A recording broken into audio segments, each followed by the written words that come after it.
विद्युत विभाजन थी प्राप्त थती निपजो आनो आधार केना उपर अने विद्युत विभाजन की प्रक्रियाओं थाय तो एनोड अने कैथोड उपर कई निपजो मळे आनो आज आपणे अभ्यास करशुं।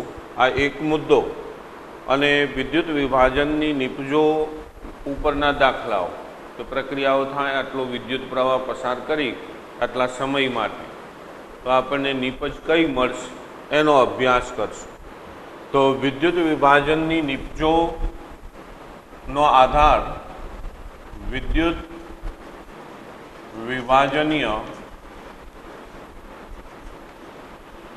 नी सांद्रता अथवा एनी प्रकृति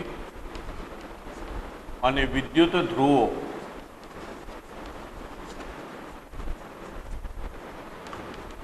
आना उपर एनो आधार छे कि विद्युत विभाजन माटे पदार्थ क्यो लीधो छे एनी प्रकृति। प्रकृति एटले शुं? दाखला तरीके सोडियम क्लोराइड होय तो सोडियम क्लोराइडनु पीगाड़ेलू द्रावण पण लेवाय, सोडियम क्लोराइडनु जलीय द्रावण लेवाय अथवा सोडियम क्लोराइडनु सांद्र द्रावण पण लेवाय। आ त्रणेयनी अंदर निपज अलग अलग मळे। पीगाड़ेलू द्रावण एटले सोडियम क्लोराइड ने ओगाळवानो छे, आनी अंदर पाणी न होय, खाली सोडियम अने क्लोराइड ज होय।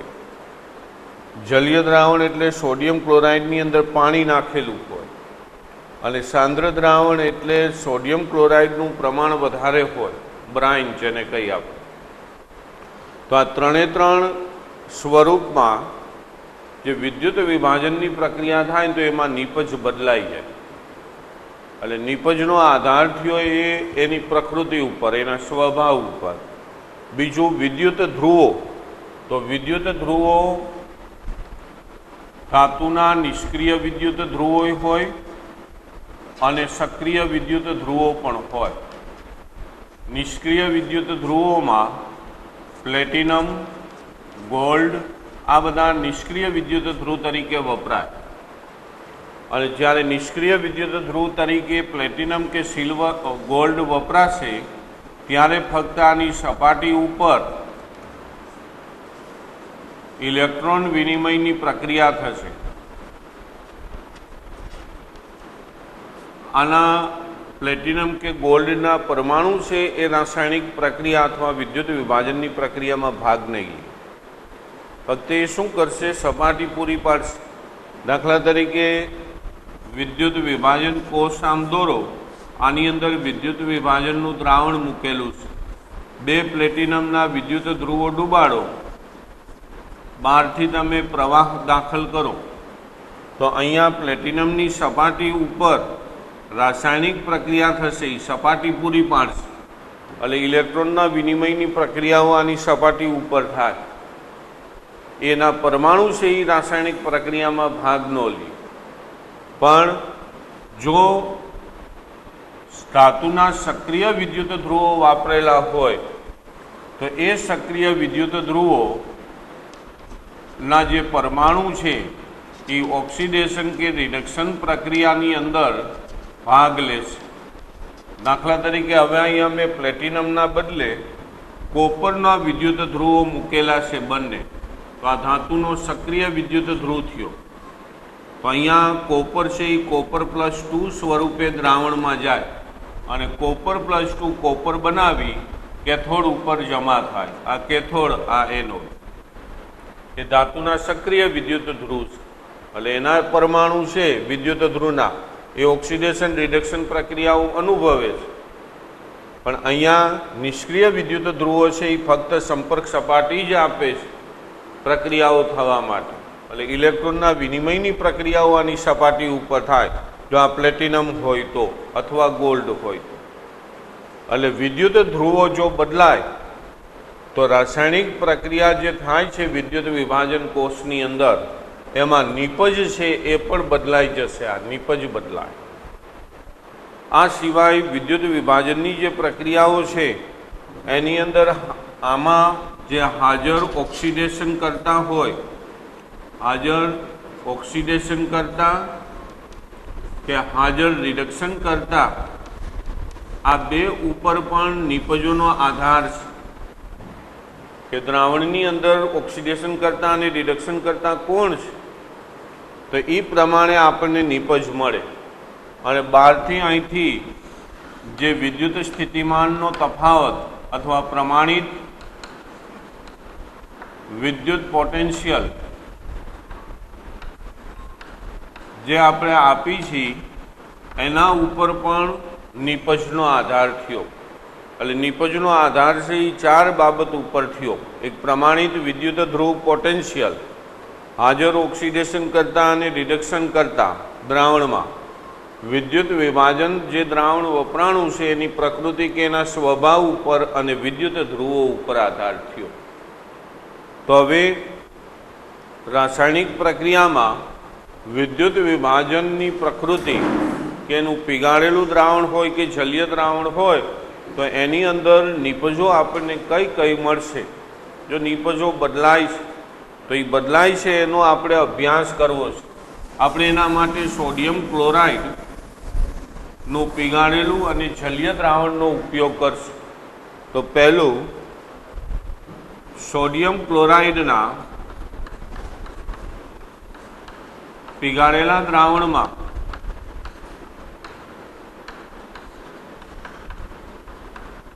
ગ્રેફાઇટના વિદ્યુત ધ્રુવો મૂકીને જ્યારે વિદ્યુત વિભાજન કરવામાં આવે ત્યારે સોડિયમ ક્લોરાઇડના પીગાળેલા દ્રાવણમાં ફક્ત બે જ આયન હોય, એક Na+ અને એક Cl-.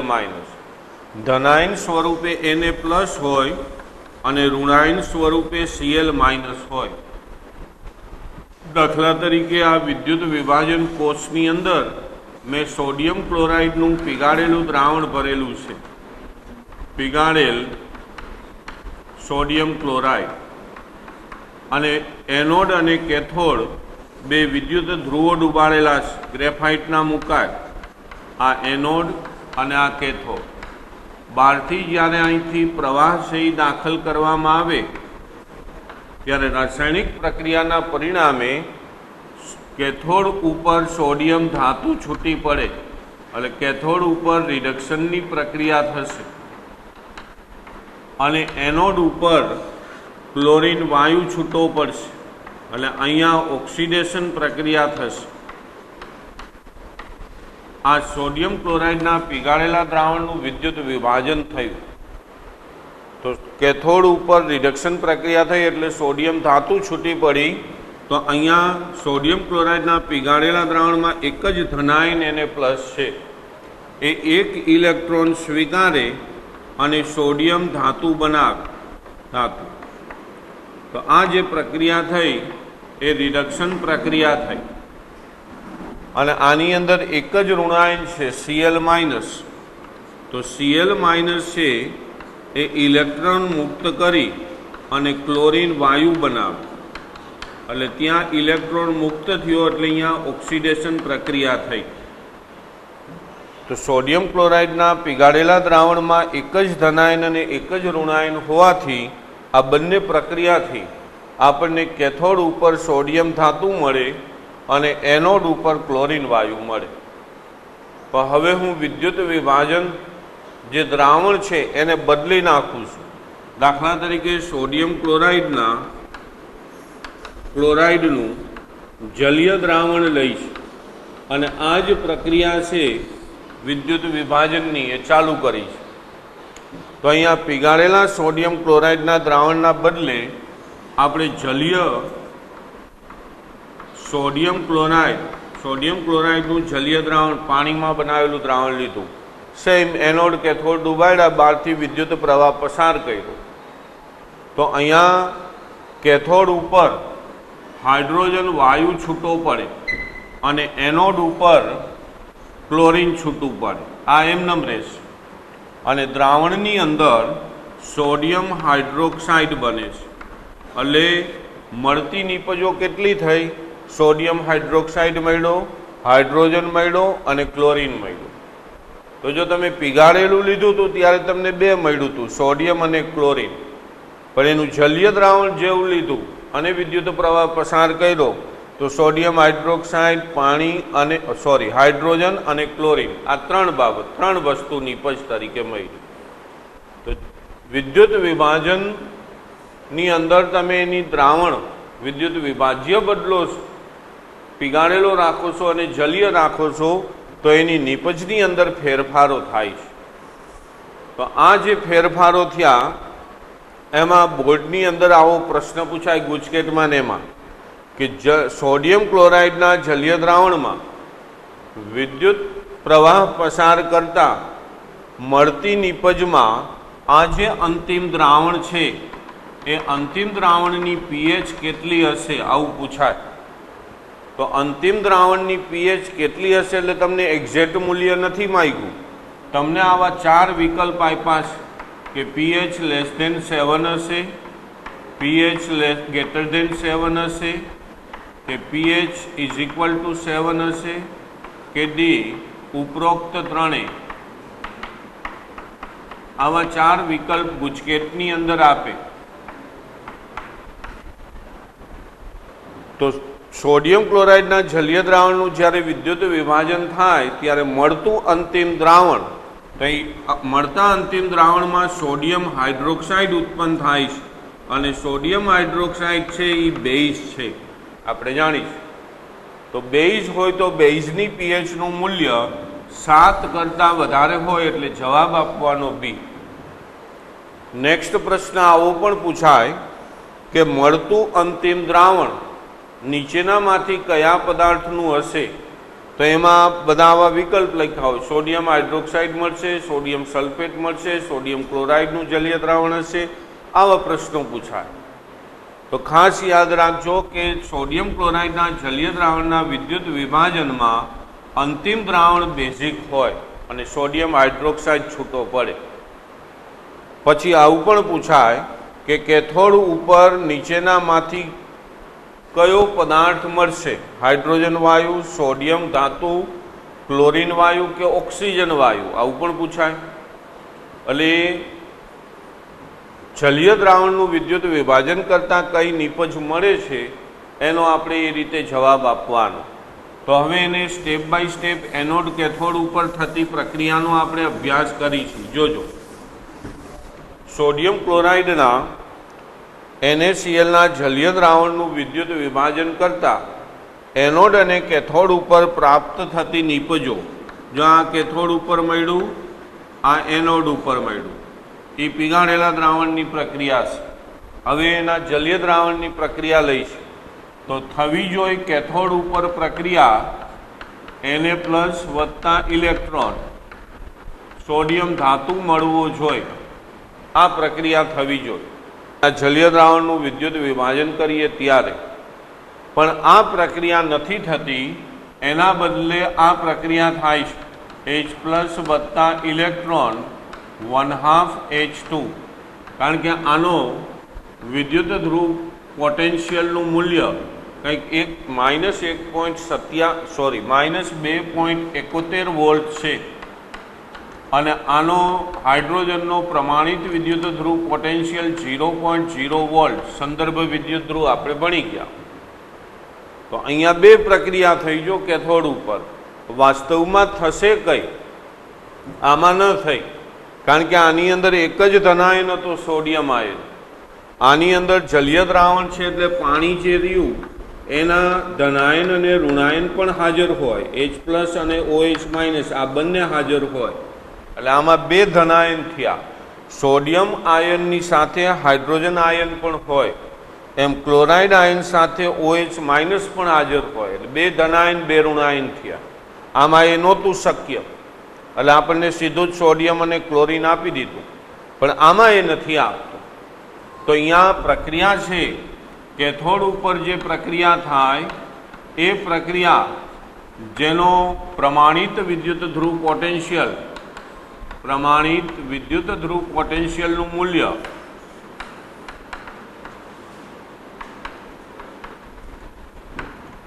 મૂલ્ય વધારે હશે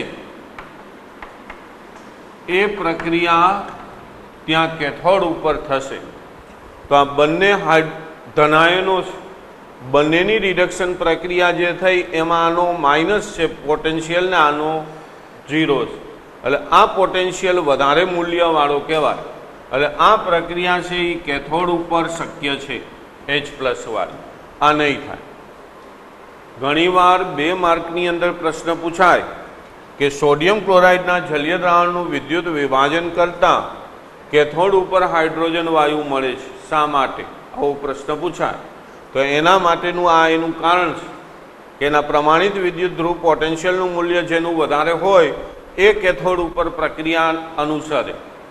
તો અહીંયા હાઇડ્રોજન છે એના પોટેન્શિયલનું મૂલ્ય 0 છે અને સોડિયમ છે એના પોટેન્શિયલનું મૂલ્ય માઇનસ, એટલે આના પોટેન્શિયલનું મૂલ્ય વધારે હોવાથી આ પ્રક્રિયા કેથોડ ઉપર શક્ય બને છે.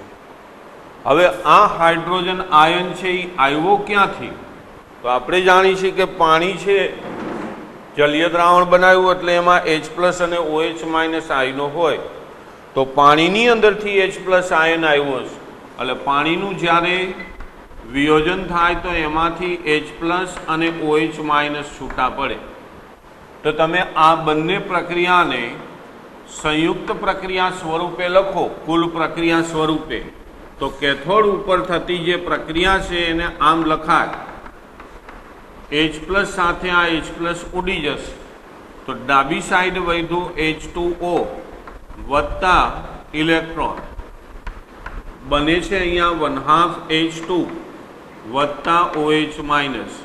આ કેથોડ ઉપર થતી પાણીના રિડક્શનની પ્રક્રિયા છે, એટલે કેથોડ ઉપર આ પ્રક્રિયા ચાલુ રહી. એટલે આ પણ લખી શકાય ને આ પણ લખી શકાય, બેય લખાય.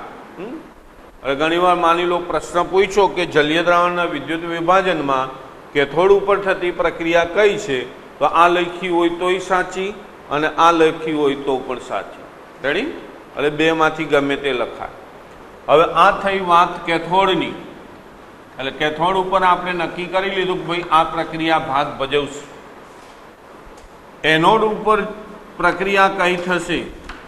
તો એનોડ છે એ પીગાળેલા દ્રાવણમાં ક્લોરાઇડ આયનનું ઓક્સિડેશન થઈ ક્લોરીન વાયુ આપે છે. તો આ પણ પ્રક્રિયા થઈ શકે. Cl- 1/2 Cl2 વત્તા ઇલેક્ટ્રોન ઓક્સિડેશન પ્રક્રિયા, તો આ પણ એનોડ ઉપર થઈ શકે. અને બીજું પાણીની ઓક્સિડેશન પ્રક્રિયા થવાથી ઓક્સિજન વાયુ બને 4H+ વત્તા 4 ઇલેક્ટ્રોન, આ પણ ઓક્સિડેશન પ્રક્રિયા થાય 2.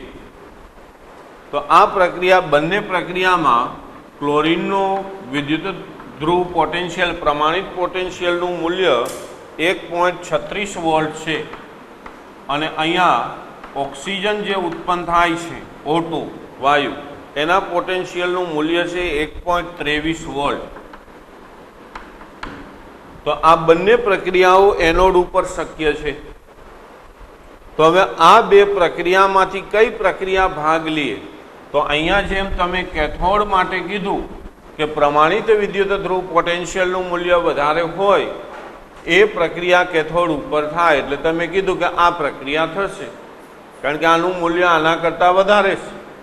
તો એમ અહીંયા એનોડ ઉપર પ્રક્રિયામાં જેનું મૂલ્ય પોટેન્શિયલનું મૂલ્ય ઓછું હશે એ પ્રક્રિયા એનોડ ઉપર શરૂ થાય. પણ અહીંયા એનોડ ઉપર મૂલ્ય 1.23 વોલ્ટ એટલે આનું મૂલ્ય ઓછું છે આનું. તો આ પ્રક્રિયા એનોડ ઉપર થવી જોઈએ કારણ કે મૂલ્ય જેનું ઓછું હોય પોટેન્શિયલનું મૂલ્ય એ પ્રક્રિયા એનોડ ઉપર ભાગ ભજવે. તો અહીંયા 1.23 વોલ્ટ 1.36 વોલ્ટ કરતાં ઓછા છે તો આ પ્રક્રિયા થાય. પણ વાસ્તવમાં એ પ્રક્રિયા નથી થતી. શા માટે નથી થતી? તો કે આ જે ઓક્સિજન છે એનો ઓવર પોટેન્શિયલ એટલે વધારાના પોટેન્શિયલના લીધે કેથોડ એનોડ ઉપર થતી પ્રક્રિયા આ નહીં બને. એના બદલે એનોડ ઉપર ક્લોરાઇડ આયન છે એ ઇલેક્ટ્રોન મુક્ત કરીને ક્લોરીન વાયુ બનાવશે. એટલે જો અહીંયા ઊંધું થયું, થવી જોઈએ ઓછો પોટેન્શિયલ હોય તે પ્રક્રિયા પણ એ નથી થતી. ન થવા પાછળનું કારણ ઓક્સિજનનો ઓવર પોટેન્શિયલ છે, વધારાનો પોટેન્શિયલ. તો હવે આપણે એક ફાઇનલ થઈ ગયું કે ભાઈ સોડિયમ ક્લોરાઇડનું જલીય દ્રાવણ હોય તો એના વિદ્યુત વિભાજનમાં કેથોડ ઉપર આ પ્રક્રિયા થાય છે. એટલે આ કેથોડ ઉપર થતી પ્રક્રિયા થઈ કે જ્યાં આપણને હાઇડ્રોજન વાયુ મળે છે, અને એનોડ ઉપર આ પ્રક્રિયા થાય છે કે જ્યાં આપણને ક્લોરીન વાયુ મળે છે.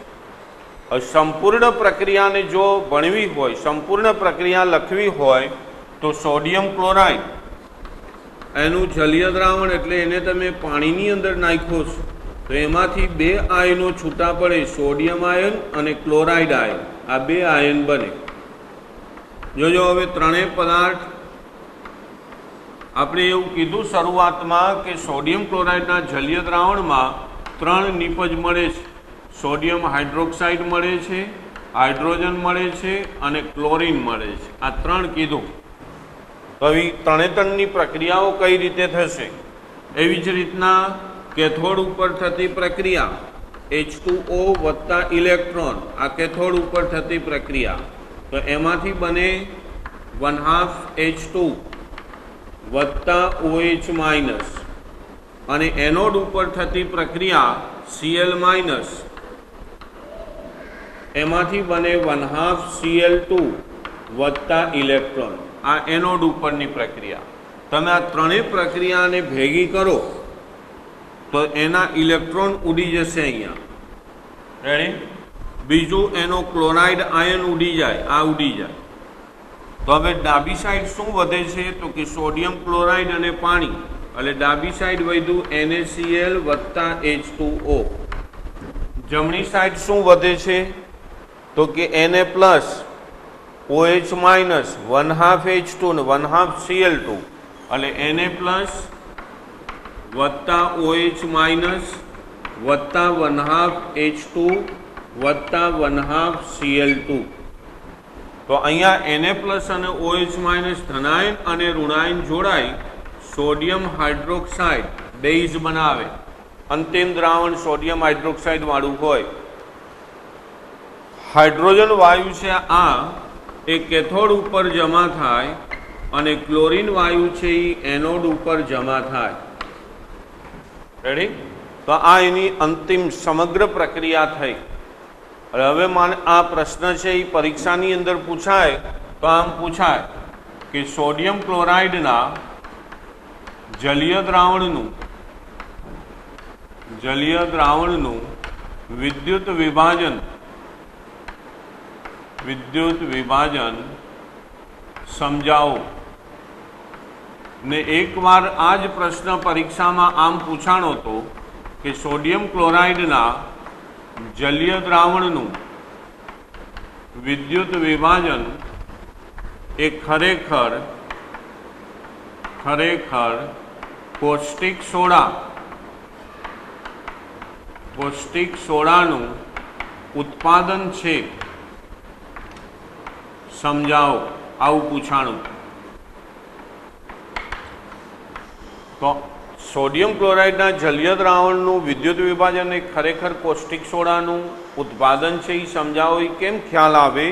તો કે અહીંયા જે બધી જ પ્રક્રિયાઓ થઈ, એનોડ કેથોડ ઉપર જે હાઇડ્રોજન ક્લોરીન મળી જાય છે, પણ અંતિમ દ્રાવણ સોડિયમ હાઇડ્રોક્સાઇડનું બનાવે છે. એટલે સોડિયમ હાઇડ્રોક્સાઇડને આપણે કોષ્ટિક સોડાથી ઓળખીએ છીએ. એટલે એ કોષ્ટિક સોડાનું ઉત્પાદન છે એ સમજાવો. આ બોર્ડમાં એકવાર પૂછાયેલું છે આ રીતે. અને સોડિયમ ક્લોરાઇડના જલીય દ્રાવણનું વિદ્યુત વિભાજન સમજાવો એવું પૂછે તો અહીંથી એ પ્રશ્ન ચાલુ થાય જલીય દ્રાવણનો. ત્યાંથી એ પ્રશ્ન શરૂ કરી અને છેલ્લી અંતિમ આ જે નિપજ બને ત્યાં સુધી લખવાનો. 3 માર્કની અંદર આ પ્રશ્ન પૂછાય. રેડી? એક એનોડની જે ચર્ચાઓ કરવી છે કે એનોડ ઉપર કેવી પ્રક્રિયાઓ થાય. તો એનોડમાં આ સલ્ફ્યુરિક એસિડ છે એ બે રીતે પ્રક્રિયા આપશે એનોડ ઉપર. એ એની સાંદ્રતા ઉપર આધાર છે. દાખલા તરીકે આનું જલીય દ્રાવણ હોય તો પાણીની અંદર દ્રાવણ બનાવો તો H2O એ આપણને આપે ઓક્સિજન વત્તા 4H પ્લસ વત્તા 4 ઇલેક્ટ્રોન, 2 મૂકી દો. આ જે પ્રક્રિયા છે ઓક્સિડેશનની એ એનોડ ઉપર થાય છે.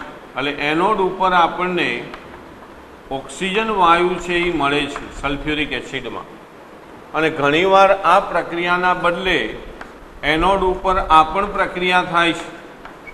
સલ્ફ્યુરિક એસિડમાં સલ્ફેટ આયન છે SO4-2, એની ઓક્સિડેશન પ્રક્રિયાથી H2O8-2 વત્તા 2 ઇલેક્ટ્રોન, આના પોટેન્શિયલનું મૂલ્ય 1.96 વોલ્ટ છે અને આના પોટેન્શિયલનું મૂલ્ય 1.23 વોલ્ટ છે.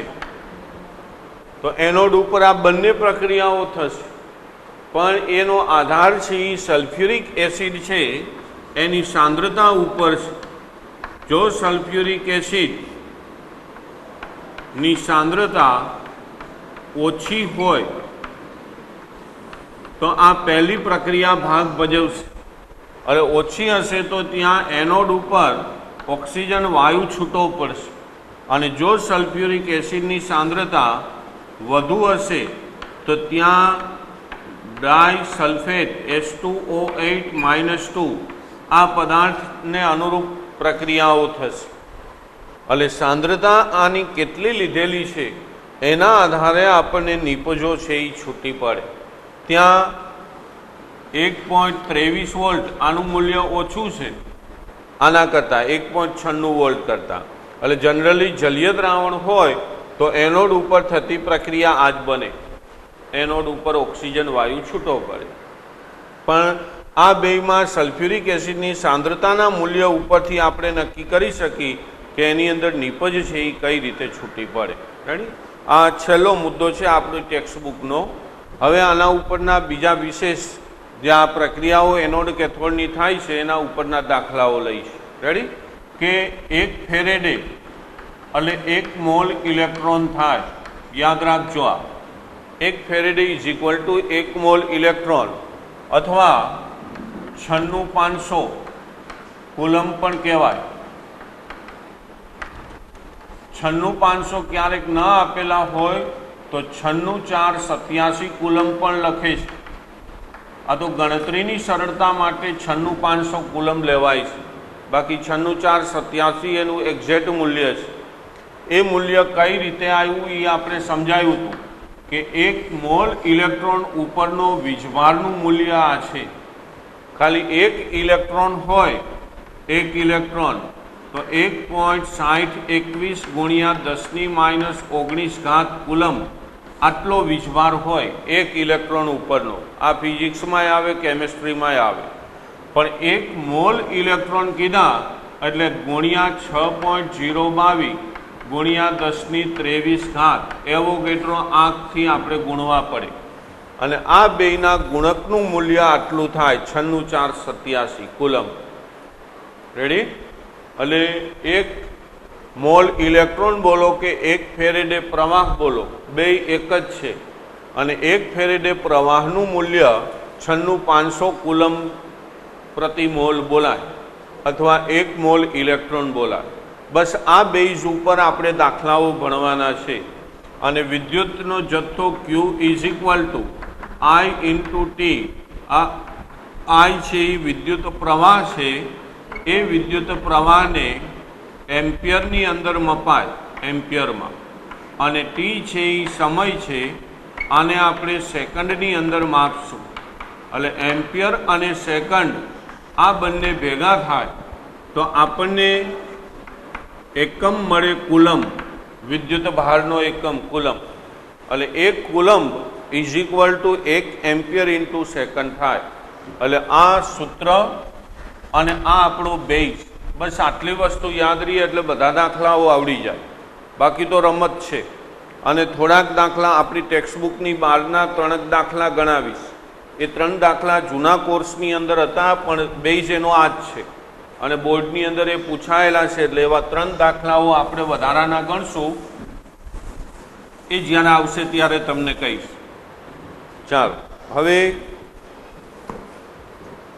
પાઠ્યપુસ્તક અને સ્વાધ્યાય. પાઠ્યપુસ્તક તમારું ખુલ્લું રાખજો, ક્યાં દાખલાઓ લખાય છે એ જોજો. પહેલો, ફેરેડેના નિયમો ઉપર આધારિત દાખલામાં કોયડો 3.10 કોયડો 3.10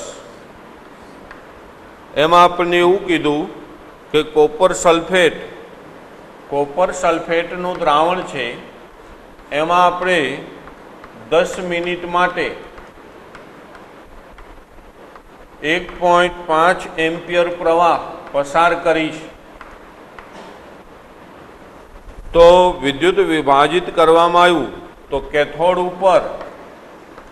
કેથોડ ઉપર કેટલું કોપર નિક્ષેપિત થશે, એટલે કે કેટલું કોપર કેથોડ ઉપર મળશે એનું દળ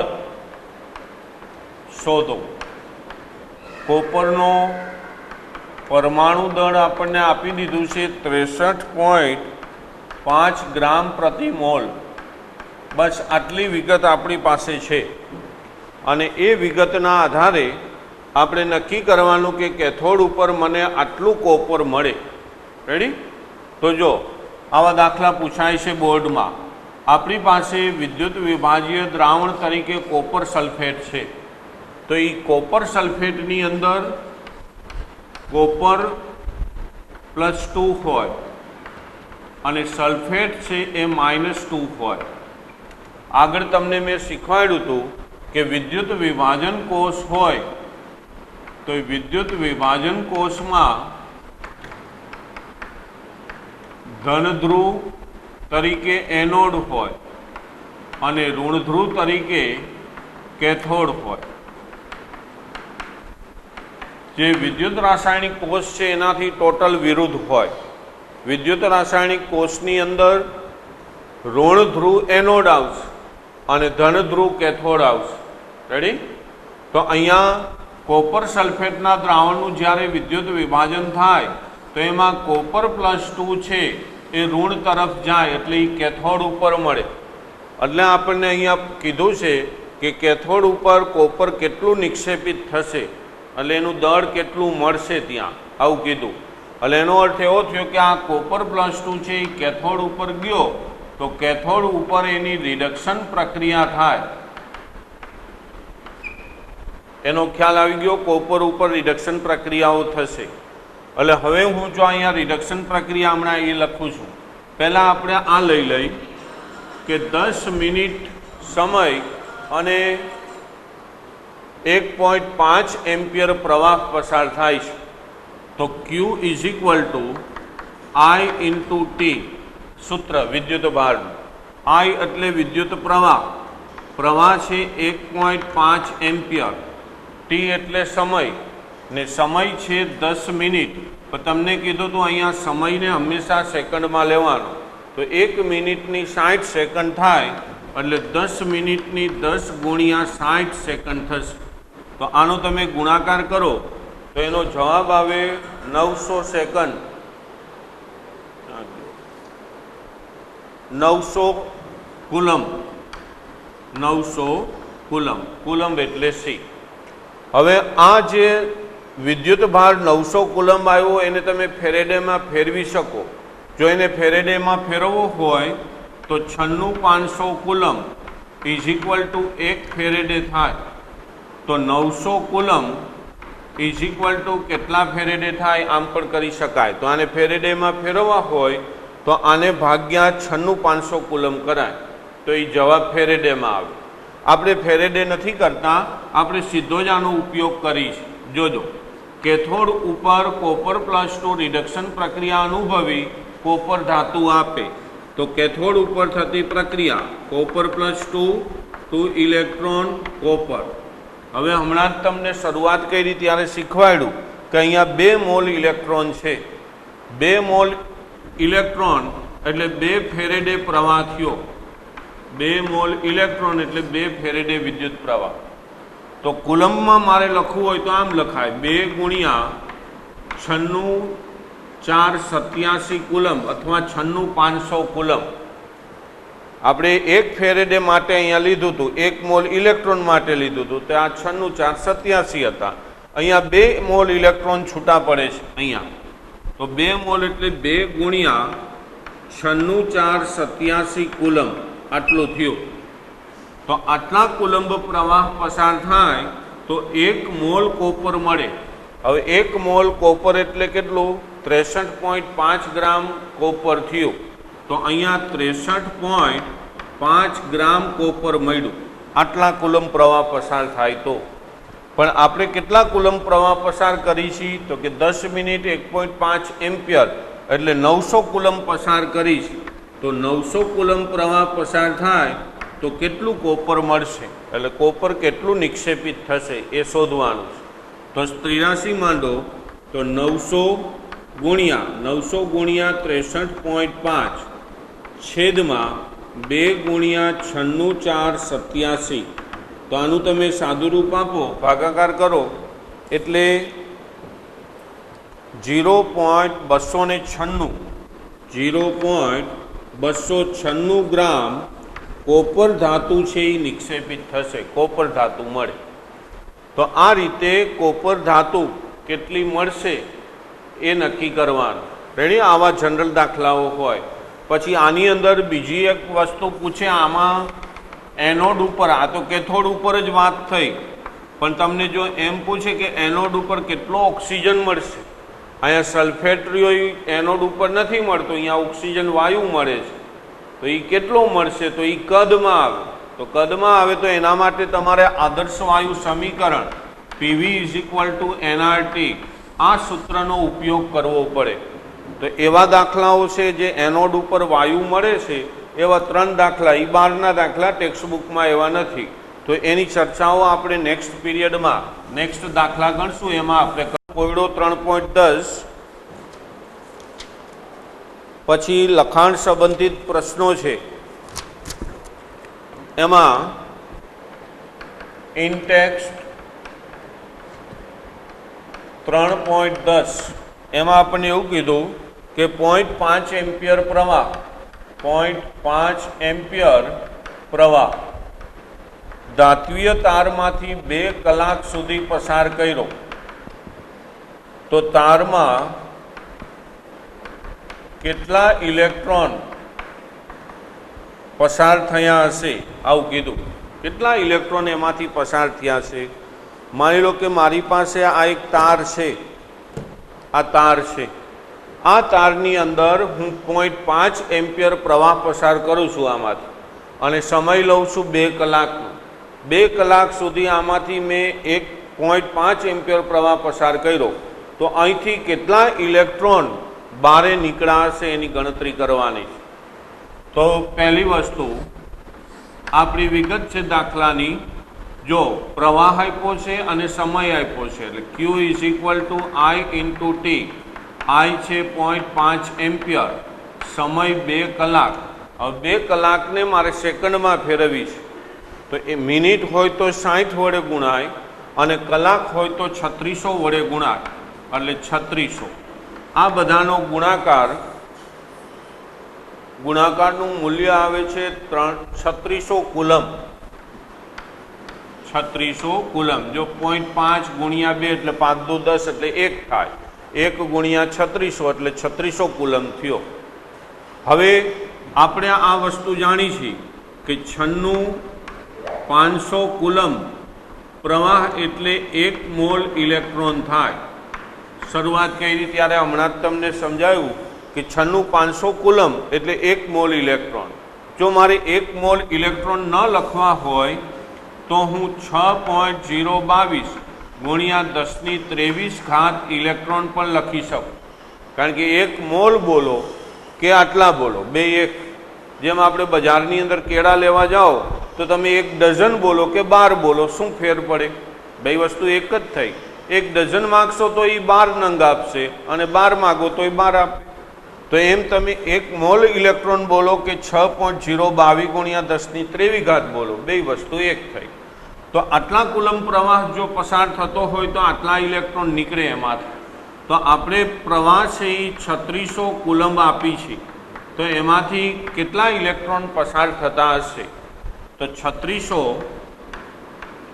ગુણ્યા 6.022 ગુણ્યા 10⁻23 છેદમાં 96,500, હવે જો આપણને એમ થાય કે સાહેબ અહીંયા તમે 96,500 કુલમ લીધા, આની અંદર 96,487 કુલમ લીધા હતા, તમને એ પરીક્ષામાં કહેવામાં આવે કે ભાઈ 96,487 લ્યો, 96,500 લ્યો તો ઠીક છે, ન આપ્યું હોય તો અહીંયા તમે 96,500 કુલમ લખી શકો ને અહીંયા 96,487 પણ લખી શકો, એટલે બે ફેરફાર કરી શકાય.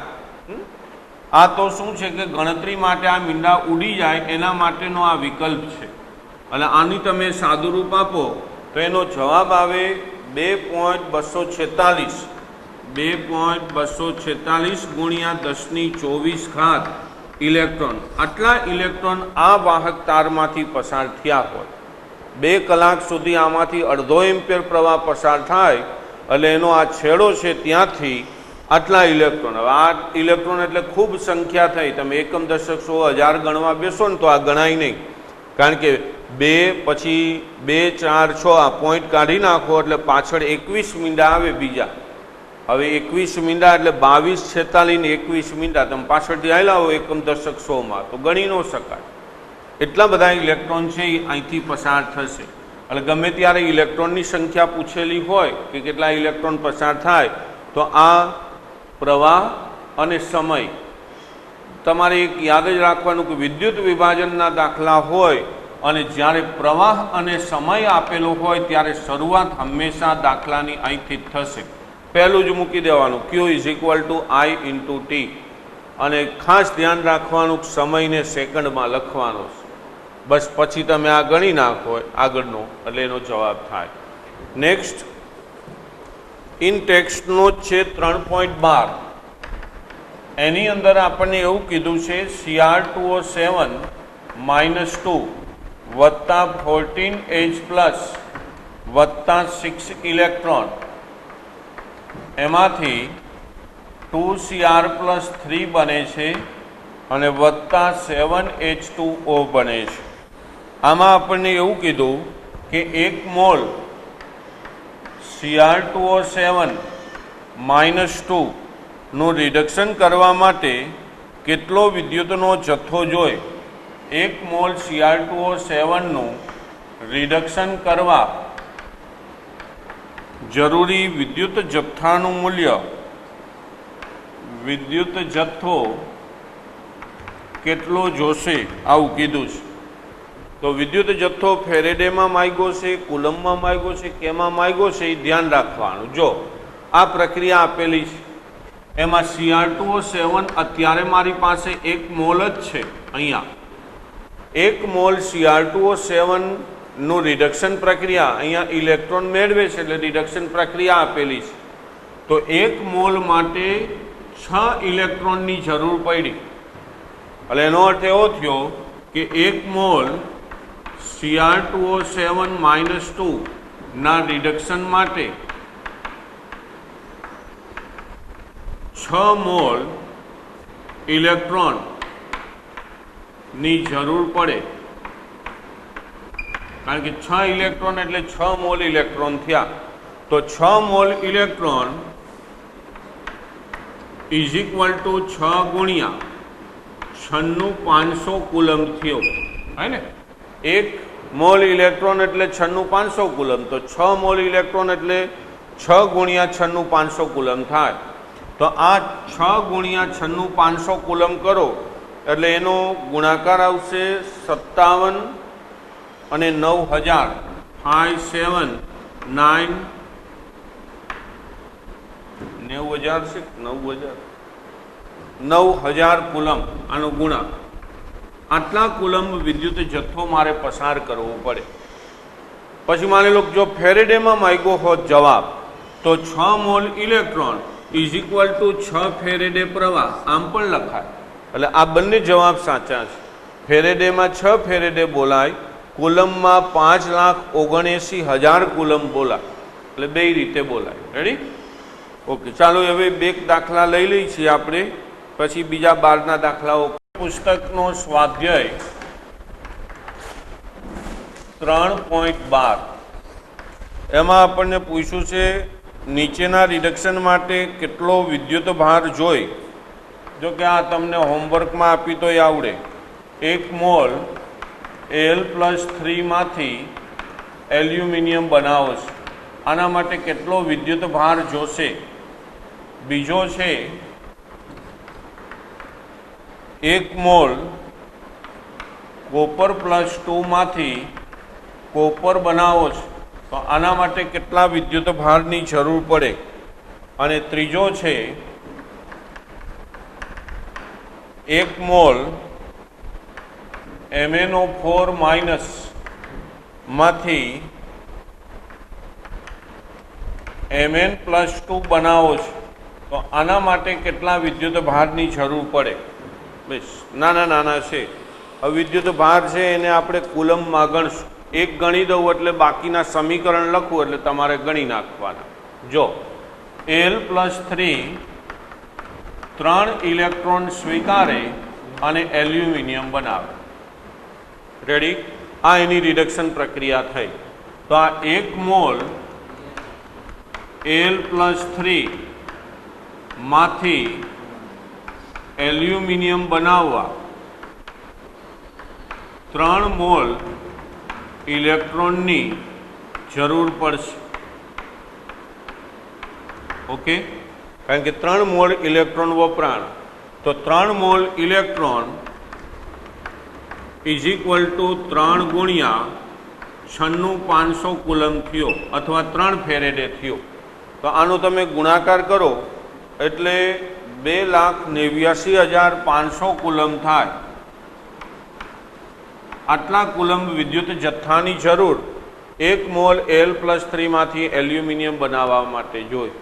હવે જો આ પ્રશ્ન બેઠે બેઠા ન પણ પૂછે, એક વસ્તુ અહીંયા યાદ રાખજો કે જો આપણને એમ પૂછે કે 1/3 મોલ, 1/3 મોલ, આ જ પ્રશ્ન જો આવી રીતે પૂછ્યો, ગુજકેટમાં નહીં પૂછાય આ રીતે, નીટમાં ને એમાં 1/3 મોલ Al+3 માંથી 1/3 મોલ એલ્યુમિનિયમ બનાવવા અથવા ખાલી એલ્યુમિનિયમ બનાવવા કેટલા ફેરેડે, કેટલા કુલંબ વિદ્યુત ભાર જોઈ? તો અહીંયા 1/3 કીધું છે. 1/3 Al+3 વત્તા ઇલેક્ટ્રોન અને 1/3 એલ્યુમિનિયમ. જો આવું થાય, આને તમે 3 વડે ભાગી નાખો તો આવું થશે 1/3. અહીંયા 3 વડે ભાગો એટલે 3 ઉડી જાય, અહીંયા 1/3 આવે, તો થઈ ગયું આ સમીકરણ. તો કેટલા મોલ ઇલેક્ટ્રોનની જરૂર પડી? 1 મોલ. હવે 1 મોલ એટલે કેટલા? તો કે 96,500 કુલમ. તો પરીક્ષામાં કઈ રીતે પૂછે છે એ ખાસ ધ્યાન રાખવાનું, એટલે આ નોંધમાં લખજો નીચે. હવે આના ખાલી તમને સમીકરણ લખી દઉં, આ રીતે તમારે લખવાના, આ નહીં, આટલું લખવાનું. તો અહીંયા copper+2 માંથી કોપર બને છે, તો copper+2 2 ઇલેક્ટ્રોન સ્વીકારી કોપર બનાવે. તો અહીંયા તમે લખી શકો કે 1 મોલ copper+2 માંથી કોપર બનાવવા 2 મોલ ઇલેક્ટ્રોનની જરૂર પડી, તો 2 ગુણ્યા 96,500 કુલમ. અને આ જે પ્રક્રિયા છે MnO4- વત્તા 8H+ વત્તા 5 ઇલેક્ટ્રોન, એમાંથી બને Mn+2 વત્તા 4H2O. આ પ્રક્રિયા થાય એટલે MnO4 તમે વીજભાર ગણો, -1, 8 વત્તા ને 5 માઇનસ, એટલે આ બાજુ 6 માઇનસ થયા અને 8 પ્લસ થયા, એટલે +2 થયા અહીંયા. તો જમણી સાઈડ પણ +2 વીજભાર છે, એટલે વીજભારની દ્રષ્ટિએ સમીકરણ સંતુલિત છે. આ જે તમારી પોટેશિયમ પરમેંગેનેટની એસિડ બેઝિક પ્રક્રિયા હોય ને, એમાં જુદા જુદા ઇલેક્ટ્રોનની જરૂર પડે. અહીંયા 5 ઇલેક્ટ્રોન વપરાયા, એ MnO4- માંથી Mn+2 બને. તો હવે 1 મોલ MnO4 માંથી Mn+2 બનાવવા કેટલા ઇલેક્ટ્રોનની જરૂર પડી? તો કે 5 મોલ. તો 5 mall electron is equal two 5 ગુણ્યા 96,500, તો એનો ગુણાકાર, તો એટલા કુલમ વિદ્યુત જથ્થાની જરૂર પડે. બસ આ 3 પ્રશ્ન આ શોર્ટ ક્વેશ્ચનમાં પૂછાય એવું. કેટલો વિદ્યુત જથ્થો વપરાશ, એટલે યાદ રાખજો કે અહીંયા 5 ઇલેક્ટ્રોનની જરૂર પડે છે. આ બેમાં તો આવડી જાય તરત, પહેલું યાદ ના આવે.